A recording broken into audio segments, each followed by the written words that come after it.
성도 여러분, 혹시 불신자가 다윗과 골리앗 이야기를 소개하는 것을 혹시 들어보신 적이 있습니까? 신기하잖아요. 믿지 않는 사람이 다윗과 골리앗 이야기를 말입니다. 캐나다 토론토에 아주 유명한 강사요 작가인 말콤 그랜드윌이라는 분이 쓰신 책이 거인을 이기는 기술 다윗과 골리앗입니다. 자, 이 책이 매우 두꺼운데 오늘 제가 요약해서 여러분에게 소개하겠습니다. 자, 주의사항은 잠시만 5분만 지금부터 저는 이정철 목사가 아니라 말콤 그랜드윌이 되어 보겠습니다. 지금부터 5분 동안은 제가 아니라 말콤의 입장에서 여러분이 소개할 테니까 중간에 주무시다가 일어나서 목사님 왜 저런 얘기를 다 하시면 안 됩니다. 준비되셨습니까? 저는 지금부터 말콤이 되겠습니다.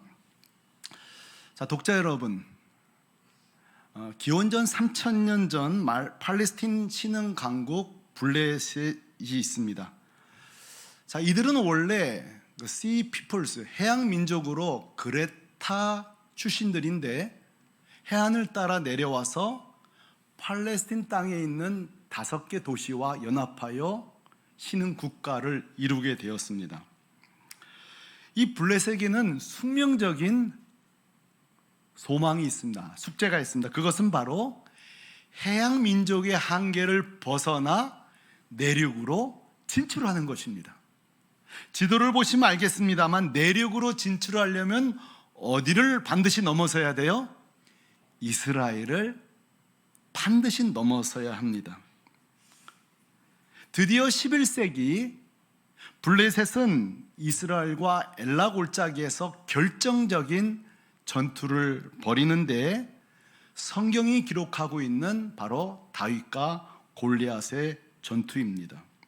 독자 여러분, 여러분에게 제가 질문하겠습니다. 왜 이 막강한 신흥국가 블레셋은 12지파 느슨한 국가도 아닌 공동체를 전면전을 하지 않고 1대1 전투 방식을 택했을까요? 두 가지 이유가 있습니다. 첫째는 해양 민족으로서 골짜기 산악 전투에 미숙하기 때문이요. 둘째는 거인 골리앗이 있기 때문에 고대 전투 방법 중 하나인 1대1 전투를 통해 큰 유혈 없이 손실 없이 승리하기를 원했던 것입니다. 그러나 충격적인 사건이 벌어졌습니다. 절대 약자 다윗이 물맷돌로 절대 거인 골리앗을 쓰러뜨리는 소위 언더독의 승리를 가져옵니다. 여러분, 언더독이란 말이 무엇입니까? 사실은 투견장에서 쓰이던 용어입니다. 여러분, 강아지가 2마리가 싸울 때에 어느 정도 시간이 지나면 승리한 개 밑에 진 개는 나는 졌소 하고 내 배를 보이면서 개 밑으로 언더독이 되는 것이에요. 그 위에 있는 탑독이 꼼짝 못하게 만듭니다. 그래서 여러분, 지금도 우리 사회에서 언더독이라는 말은 패배자, 결코 이길 수 없는 사회적 약자를 언더독이라고 말합니다. 한마디로 다윗의 승리는 탑독을 이긴 언더독의 승리입니다. 독자 여러분에게 묻겠습니다. 절대 약자 언더독 다윗의 승리 비결은 무엇입니까? 말콤은 이야기합니다. 첫째, 약점을 이용하라. 뭘 이용하라고요? 약점을 이용하라. 골리앗은 2m 20 이상 거인병인 말단 비대증을 앓고 있었을 것이다. 그러므로 등치는 컸지만 순발력이 느리다는 약점을 다윗이 이용한 것입니다. 둘째, 새로운 전략을 사용하라. 다윗은 승산이 없는 접근법을 피하고 새로운 전략 물맷돌을 사용했습니다.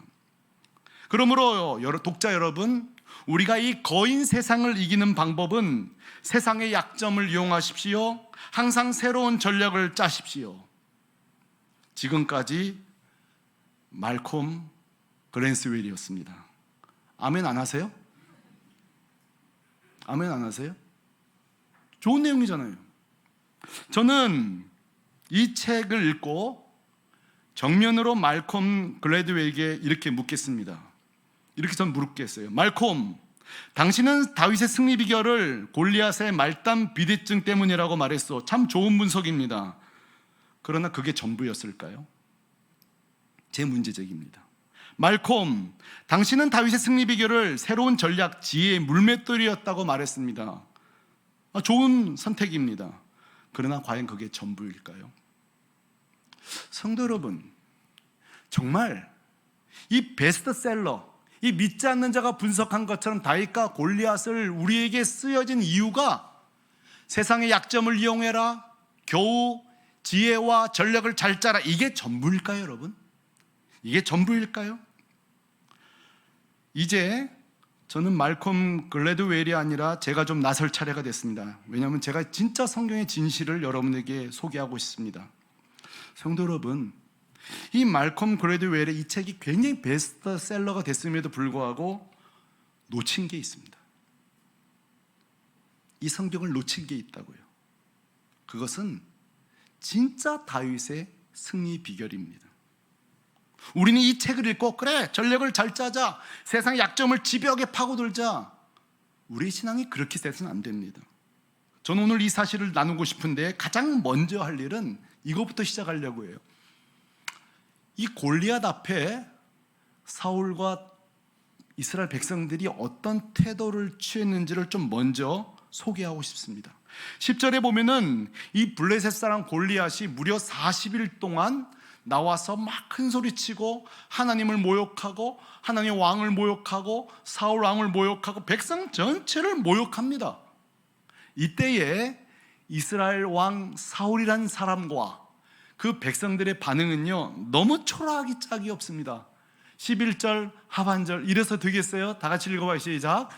이 말을 듣고 놀라 크게 두려워하니라. 아멘. 14절도 같이.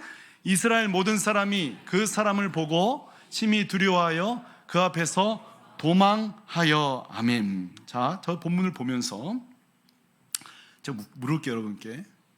지금 작은 전쟁 한 번이라도 치러봤습니까?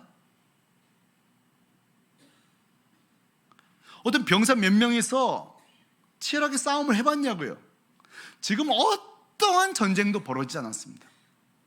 어떠한 일도 벌어지지 않았습니다. 저 골리앗인 사람 등치는 크긴 하나 저 전투력이 어떤지 검증된 게 아무것도 없어요. 그런데 기껏 이스라엘 백성들이 선택한 게 뭔지 아세요?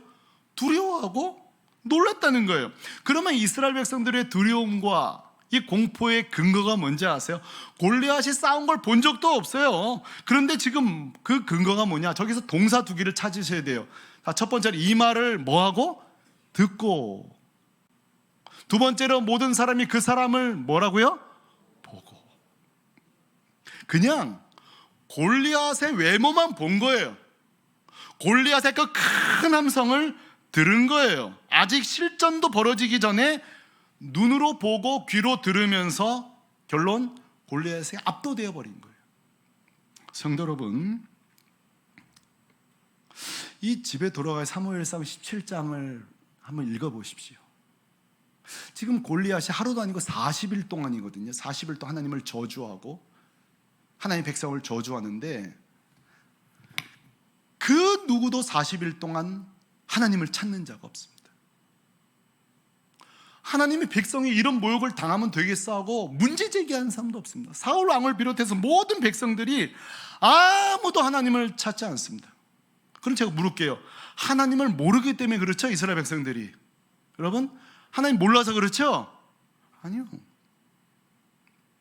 누가 하나님을 모릅니까? 하나님의 백성이요, 누구보다 하나님에 대해서 소개할 수 있는 것들이 구전으로 내려오는 출애굽 사건부터 얼마나 많은데 하나님을 알아요. 그런데 하나님을 찾는 사람은 아무도 없어요. 성도 여러분, 여러분 이 사실을 그냥 지나치시면 안 돼요. 왜냐하면 이게 우리들의 모습이기 때문에 그래요. 목사가요, 하나님에 대해서 설교하고요, 하나님에 대해 가르치고요, 하나님에 대해 특강도고요. 근데 제가 목사가 하나님을 안 찾을 때가 있습니다. 제가 17장의 주인공이 될 때가 있어요. 30년, 40년 예수 믿고 믿음의 몇 대 손 자손이고 수많은 우리의 경력들이 있는데요, 정작 어떤 때는요 하나님을 찾지 않아요. 정직하게 우리 한번 이 말씀 앞에 서보십시다. 기도를 잊어버려요. 하나님을 찾을 생각을 못해요. 마비가 돼버려요. 마비가 돼버려요. 생각이 마비가 돼버려요. 마치 정말로 꽁꽁 묶인 것처럼.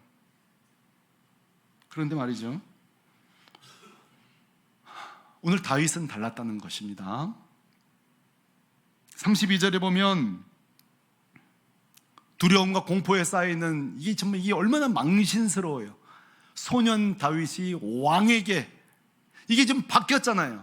제가 읽어보겠습니다. 다윗이 사울에게 말하되 그로 말미암아 사람이 뭐하지 말 것이라? 이게 지금 누가 할 소리예요? 원래는 왕이 할 소리 아니에요? 원래는 목사가 할 소리, 장로 권사가 할 소리 아니에요? 오늘날로 치면 유치부 아이가 와서 이 목사님 낙심하지 마세요. 근데 이럴 거예요. 그 내가 할 말인데 미안하다 야. 장로님 낙심하지 마세요. 권사님 낙심하지 마세요. 지금 그런 상황이 된다니까요. 다윗이 할 말을, 사울이 할 말을 다윗이 하고 있는 거예요. 제가 여기서 깨달은 게 있어요. 믿음은 때로는 나이로 판단할 수 없구나. 그렇죠? 믿음은 때론 직분으로도 폼 잡을 수 없구나. 그렇죠? 그래서 우리 옛날에 나중된 자가 뭐라 그랬어요? 근데 이 말 되게 좋아하죠. 근데 여러분 싫어하는 거 있어요. 먼저 된 자가? 그건 되게 싫어요. 근데 여러분 우리가 그런다니까요. 내가 목사인데, 내가 장로인데, 권사인데, 근데 진짜 우리가 먼저 되고 있냐고요. 진짜 그 삶에서 우리가 기도와 모든 면에서. 저는 건강한 교회는 이런 믿음의 역전이 일어나요. 민망하긴 하지만 이런 믿음의 역전이 일어나야 돼요. 여러분 건강한 가정은요, 이런 믿음의 역전이 일어나야 될 줄로 믿습니다. 엄마 기도해야죠. 아버지, 우리한테 아버지가 기도 가르쳐 줬잖아요. 지금 기도하셔야죠. 이게 뭐예요? 지금 사무엘상 17장의 이 사건이에요. 지금 그거를 여러분 부끄러워하지 말고요. 야, 우리 하나님이 우리 자녀를 잘 키워주셨구나. 그래서 제가 여러분 종종 얘기하죠. 우리가 부모의 기도로 살던 시절이 지나고 이제는 우리 기도로 부모가 사는 시대가 오고 있는 거예요. 할렐루야. 지금 다윗의 기도로 다윗이 사울을 위로하고 있잖아요. 저는 사실 오늘 이 설교를 아주 환상적으로 설교할 마음이 없습니다. 제가 이런 식이죠. 다윗은 골리앗 앞에 와서 두려움도 없었습니다. 걱정도 없었습니다. 염려도 없었으니 여러분도 그렇게 하십시오. 저는 이렇게 설교할 마음이 없어요. 저는 현실적으로 설교할 거예요. 다윗도요 2m 80 골리앗 보고 겁났을 거예요. 그래 안 그래요? 다윗도요 이 골리앗의 막 함성을 듣고 두려웠을 거예요. 내가 물맷돌 던진다고 저놈이 죽을라나? 5개밖에 없는데 죽을라나? 실패하면 어떡하지? 빗나가면 어떡하지? 내가 어떻게 이길 수 있을까? 여러분 다윗도 두려움이 있었을 거예요. 이게 현실이에요. 이게 정말 실존적인 거예요. 그런데요 그 두려움과 공포를 몰아낼 힘이 있었어요. 이게 진짜 오늘 제가 소개하고 싶은 말컴 그랜드웰이 못 발견한 이거예요. 다윗에게는 진짜 다윗의 승리 비결은 물맷돌이 아니에요. 생각해보세요. 물맷돌도 골리앗 앞에 나가야 던지는 거지. 먼저 그 앞에 믿음으로 나가야 던지는 거지. 그렇잖아요. 그러면 다윗의 진짜 무기는 뭐냐? 37절이에요. 이것을 나누고 싶은 거예요. 오늘 다 같이 읽겠습니다. 시작. 또 다윗이 이르되 여호와께서 나를 사자의 발톱과 곰의 발톱에서 건져내셨은즉 나를 이 블레셋 사람의 손에서도 건져내시리라. 사울이 다윗에게 이르되 가라, 여호와께서 너와 함께 계시기를 원하노라. 아멘. 여러분 다윗의 무기가 뭔지 아세요? 저 골리앗 무서워요, 두려워요. 근데 여기서부터예요. 지금까지 들판에서 나를 구원하신 하나님이 이번에도 구원하시리라. 이 믿음이에요. 따라하십시다. 구원하시리라. 구원하시리라. 그럼 우리랑 어떤 차이가 있냐? 우리는 구원하셨으면 좋겠다 이 정도 수준이에요. 구원하시면 좋을 텐데. 여러분 중보 기도할 때에, 개인 기도할 때에 하나님 저의 문제를 해결해 주시면 감사하지만 안 해주셔도 전 또 대안이 있습니다. 이거와 하나님, 난 하나님밖에 없습니다. 오늘 주님 응답 안 하시면 호락호락 물러날 마음이 없습니다. 난 퇴로가 없습니다. 여러분 어떤 게 좋은 기도일까요? 어떤 게 정말 절박한 기도일까요? 다윗은 지금 퇴로를 마련했고 하나님 골리앗 혹시 제가 못 이기면 또 이렇게 해보려고요. 이게 아니에요. 나는 하나님 안 도우면 난 죽는 겁니다. 그러니 하나님 날 구원하실 줄로 믿습니다.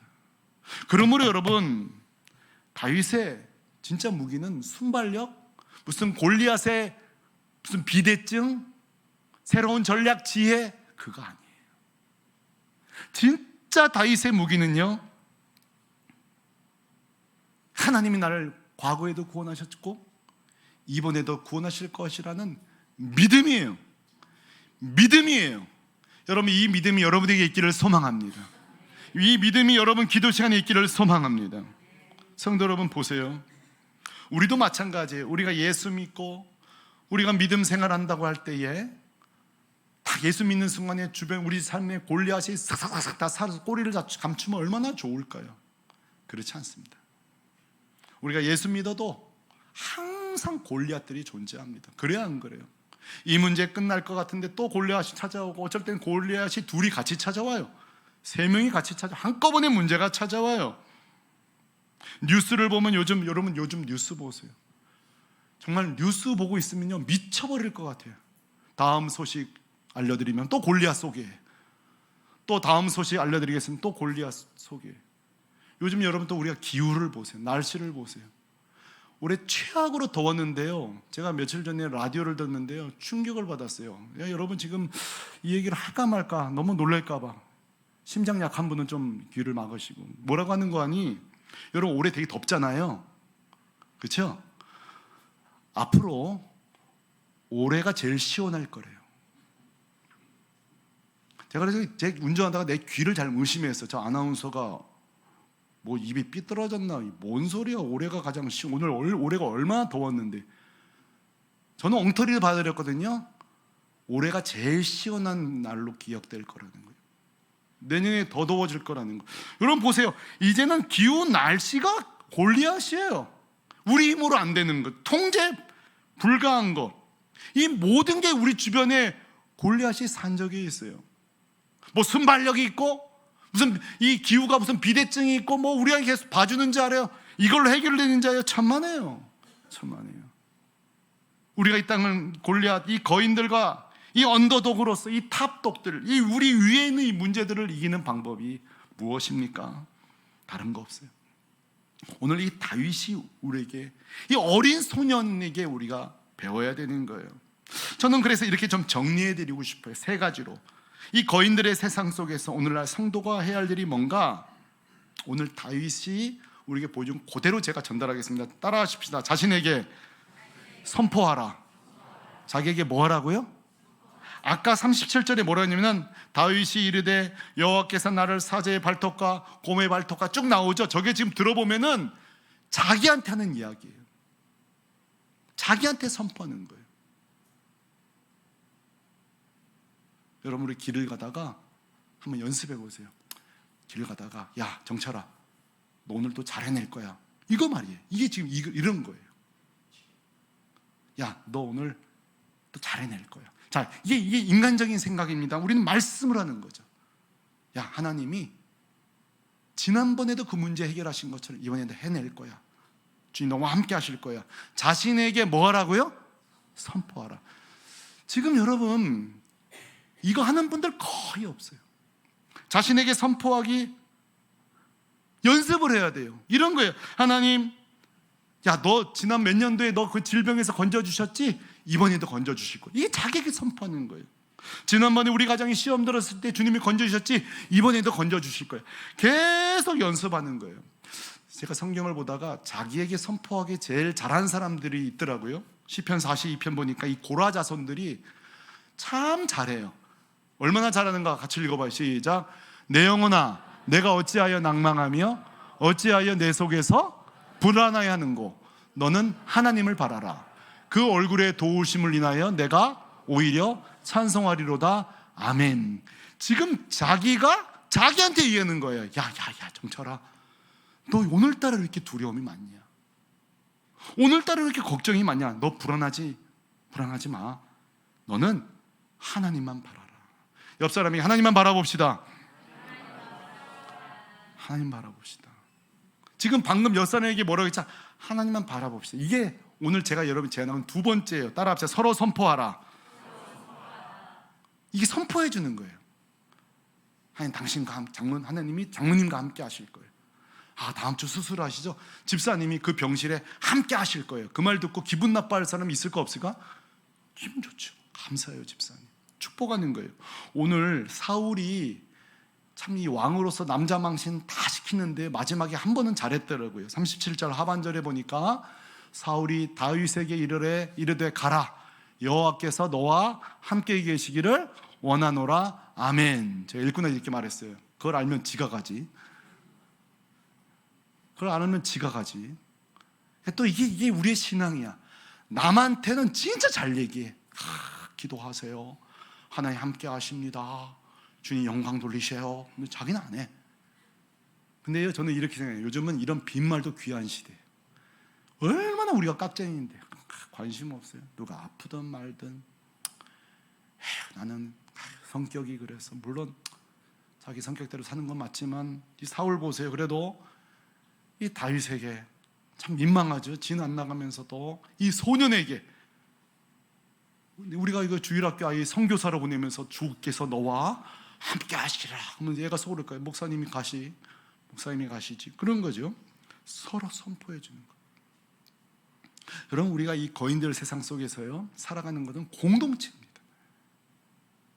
그러니까 진짜 중요한 좋은 공동체는 샘터 모임 갔다 오고 청년부 모임 갔다 오면 살아나서 와야 돼. 근데 때때로 가기 싫을 때가 있어요. 샘터에 가기 싫고 서로 가기 싫으면 왜 가기 싫으냐 아세요? 용기는커녕 내 용기를 갉아먹는 사람들이 있어요. 거기 안에. 그거 내가 해봤는데 지금은 아무것도 아니야. 더 아파. 이틀 지나면 더 아프다. 세상에 가만히라도 있지 좀. 예? 더 그냥 그럴 필요가 뭐 있어요? 집사님, 좀 더 나아질 거예요. 좋아질 거예요. 여러분, 그런 공동체 가고 싶지 않겠어요?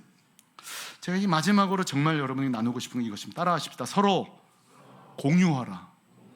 무슨 말인가 하면은요, 나중에 훗날 다윗이 성장하여 왕이 됩니다. 그 전에 이제 군대 장수가 돼서 아돌람 굴에 요시야, 요압 같은 장수들이 모이는데 어떤 일이 벌어지냐면 다윗의 밑에서 자란 장군들은 전부 다 용맹한 장수가 됩니다. 목숨 걸고 싸웁니다. 요압, 요시야, 이건 다 설명할 수 없어요. 여러분 지금 끄덕끄덕 하신 분들은 아실 거예요. 목숨 걸고 싸웁니다. 그 이유가 뭐냐? 이 다윗의 신앙이 공유되었기 때문이에요. 그 다윗의 삶이, 이 영적 체험이, 이 승리의 비결이 장수들에게 공유되었기 때문이에요. 저는 이렇게 말씀드리고 싶어요. 우리는 여기서 우리의 삶을 공유해야 될 중요한 이유를 찾습니다. 한 장로님의 사업하면서 주신 은혜와 경험이 사업을 처음 하는 우리 청년들의 공유되어질 때에 그 사람의 힘과 용기가 세워집니다. 30년 가정주부로 살았던 한 권사님의 그 삶 속에서 아이를 키우면서 아이가 열이 40도까지 올라가고 아팠을 때 키웠던, 함께 하신 그 은혜를 지금 처음 아이를 낳은 세대에게 공유할 때 힘을 얻게 되는 거예요. 그러므로 성도 여러분, 신앙의 공유, 이 서로 공유할 때에 우리에게 힘이 생기는 거예요. 자, 보세요. 이미 골리앗을 이미 맛본 성도 여러분들의 신앙이 청년들에게 공유된다고 생각해 보십시다. 그래서 우리가 세대가 만나야 될 이유가 여기 있습니다. 우리 장로님들과 청년들이 만나야 될 이유가 여기 있습니다. 그러면서 장로님, 권사님들은, 어른들은 우리 교회 소중한 자원들이에요. 왜? 사자와 곰에서 나를 건져주신 이야기를 할 수 있기 때문이에요. 그래서 교회의 어르신들이 얼마나 중요한지 몰라요. 우리 장로님들, 권사님들이 얼마나 소중한지 몰라요. 집에서 엄마 아버지가 그 신앙을 전수해 줄 때에 자녀들이 한 번도 경험해 보지 않은 두려운 골리앗들 앞에 그 신앙이 공유되는 것입니다. 1937년 세계 2차 세계대전 이야기를 여러분이 들려드리고 싶어요. 당시 독일군의 모든 폭격기가 영국 런던을 공습할 것이라는 계획을 세웁니다. 그리고 독일이 고도의 심리전을 펼칩니다. 보세요. 군사 심리학에서 뭐냐면 폭격하기도 전에 런던 전 진역에 소문을 냅니다. 우리가 공습을 할 텐데 사망자는 60만 명을 예상하고 부상자는 120만 명이 될 것이다. 여러분, 이런 전투에서 심리전, 이 고도의 심리전을 왜 만들죠? 뭘 주기 위해서? 두려움과 공포심을 주기 위해서. 그래서 전기 공습 이전에 그들의 공동체가 와해되기 위한 거였어요. 문제는 이것입니다. 실제 독일의 폭격은 이루어졌고 실제 소문대로 폭격은 상당한 피해를 주었습니다. 문제는 런던의 대부분의 가정들의 피해는 있었으나 도시 전체는 요동하지 않았습니다. 동요하지 않았습니다. 여러분, 그 이유가 뭔지 아세요? 굉장히 중요한 말씀 드릴게요. 이미 1차 세계대전을 겪었던 할아버지 할머니 부모 세대가 자녀들에게 그 경험을 공유해 줄 것입니다. 우리는 잠시 후 공격을 당할 것이다. 공습을 당할 것이다. 그러나 할아버지가 살아있지, 엄마 아빠가 살아있지, 너희들도 살아있을 것이다. 믿음의 가정들은 신앙으로 지켜줍니다. 하나님이 우리 가정을 보호하신다. 하나님이 이런 땅을 고쳐주실 것이다. 치유할 것이다. 여러분 보세요. 이 공습이 이루어졌지만 그 가정마다 부모의 그 1차 세계대전의 그 경험이 공유된 거예요. 역사 기록은 말합니다. 독일군이 런던은 폭격할 수 있었을지 몰라도 런던의 시민의 마음을 폭격할 수 없었다고 말합니다. 성도 여러분, 골리앗이 오늘날 이 시대의 거인들이 우리를 사로잡고 잡아먹으려고 우리를 폭격할지라도 믿음을 가진 성도의 마음을 폭격할 수는 없을 것입니다. 왜냐하면 우리의 신앙은 공유되어 있기 때문입니다. 우리의 믿음은 계속 공유되고 있기 때문이에요. 오늘 샘터 개강을 합니다. 거인 자이언트 이 골리앗 세상을 살아가는 언더독 여러분, 항상 세상은 탑독 위에 있죠. 우리가 어떻게 해볼 힘이 없습니다. 그러나 하나님 나와 함께 하신다는 이 자기에게 선포하는 믿음으로 여러분 승리하시기를 축복합니다. 세대와 공유해 주십시오. 하나님 꼭 집사님과 함께 하십니다. 선포해 주고 서로 안정감을 주고 믿음과 중보기도로서 서로 붙잡아 주시고 또 교회 가고 센터 모임 갔다 오면 또 충만해지고 또 살아갈 힘이 생기고, 자, 그런 여러분의 삶, 여러분의 교회, 우리 공동체, 우리 센터 되기를 예수 그리스도의 이름으로 축원합니다. 축원합니다.